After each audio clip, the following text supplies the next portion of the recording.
Je veux dire salut à tout le monde. Hier, j'ai passé une première soirée sans avoir de fièvre. Alors, c'est une super première bonne étape pour moi. Je suis super content. Juste d'avoir pu dormir 6 heures de suite sans m'être réveillé, pour moi, je suis super content. Puis, je m'en vais vraiment vers le bon chemin.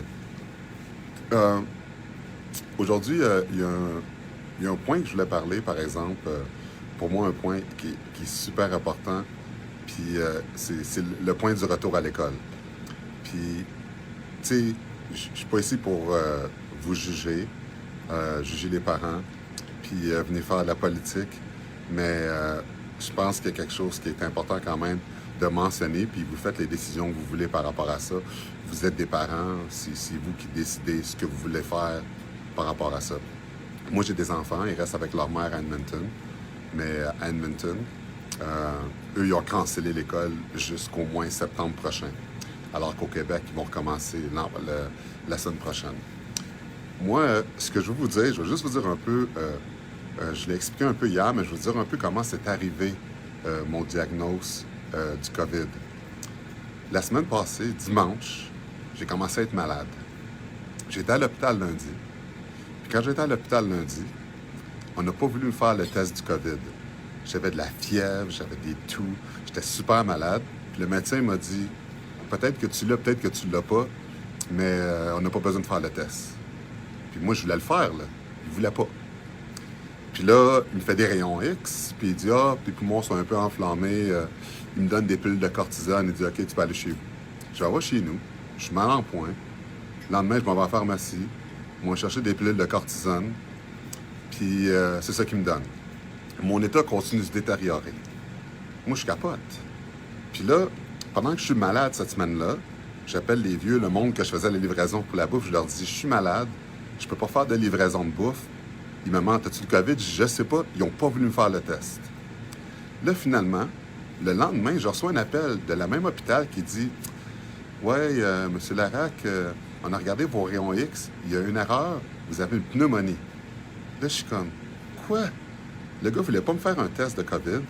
Là, maintenant, on m'appelle, on me dit que j'ai une pneumonie. Là, j'appelle à l'hôpital pour y aller. Puis là, le docteur n'est pas là. Il faut que j'attende le surlendemain. Pendant ce temps-là, mon état continue à se détériorer. Le surlendemain, là, j'ai de la misère à respirer. Là, je m'en vais à l'hôpital. Là, en arrivant à l'hôpital, je dis là, qu'est-ce qui se passe? Là? Ça n'a pas de bon sens. On me dit que je suis correct, je suis plus correct. Finalement, on me dit j'ai une pneumonie au poumon. Je voulais faire le test, le docteur ne voulait pas. Puis là, elle me dit, ben, c'est parce que les tests, tu sais, on peut pas trop en faire, il faut les réserver. Je dis, oui, mais moi, je livre la bouffe pour des personnes âgées. Les gens ont besoin de savoir si j'ai livré la bouffe, si je suis malade, pour qu'ils aillent se checker aussi. Il dit, bon, ben, OK, on va vous faire le test. Ils me font le test. J'ai le COVID, bien entendu. Puis finalement, je suis plugué sur l'oxygène, pneumonie aux 2 poumons, c'est assez clair, ça se détériore, puis ça va pas bien. Puis j'étais à l'hôpital depuis ce temps-là, c'est ma 4e journée aujourd'hui. Puis là, ben, j'ai pu appeler toutes les personnes que j'ai contactées, que j'ai vues, que je livrais de la bouffe, pour voir que j'avais le COVID, pour qu'ils puissent se checker aussi. Je pense que ça va être le post Facebook que j'ai mis, tout le monde a pu le voir, là. Mais ce que j'ai appris, c'est qu'au Québec, en ce moment, on a des nombres de tests limités. Puis à cause du nombre de tests limités qu'on a, comment est-ce qu'on peut donner un retour à l'école sécuritaire? Parce qu'en ce moment, on s'entend, si vos enfants vont à l'école la semaine prochaine, c'est pas comme si on va pouvoir tester tous les élèves, tout le monde. Si on ne peut pas tester tout le monde, on met en danger les parents à la maison, les professeurs, on met en danger tout le monde, toute l'école. Pour 2 mois d'école, ça vaut la peine? Moi, en tout cas, avec la douleur que j'ai en ce moment, avec ce COVID-là, si j'avais mes enfants au Québec, je ne les amènerais pas à l'école.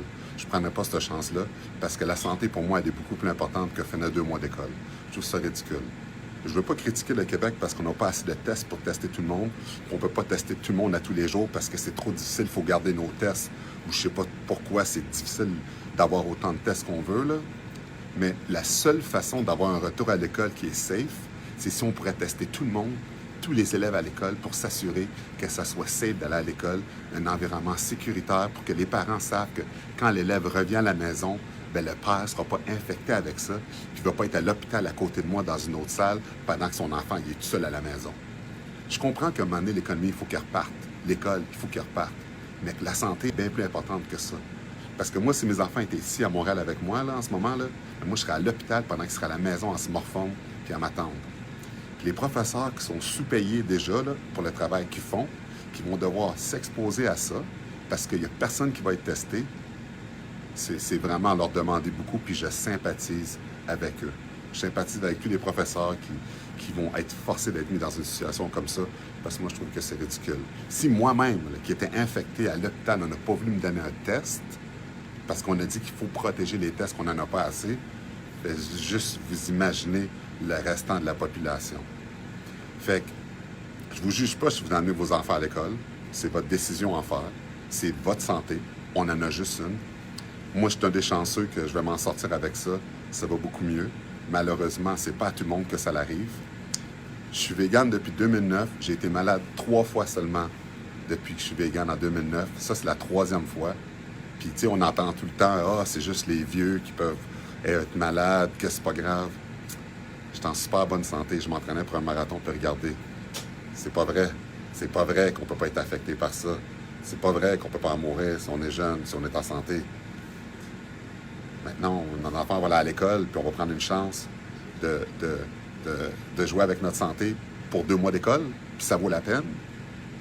Pas une bonne décision. Mais c'est à vous de le faire. Moi, je fais juste donner mon opinion par rapport à ça, que vous aimez ça ou pas. Je suis dans le milieu, je vois tous les gens qui sont affectés.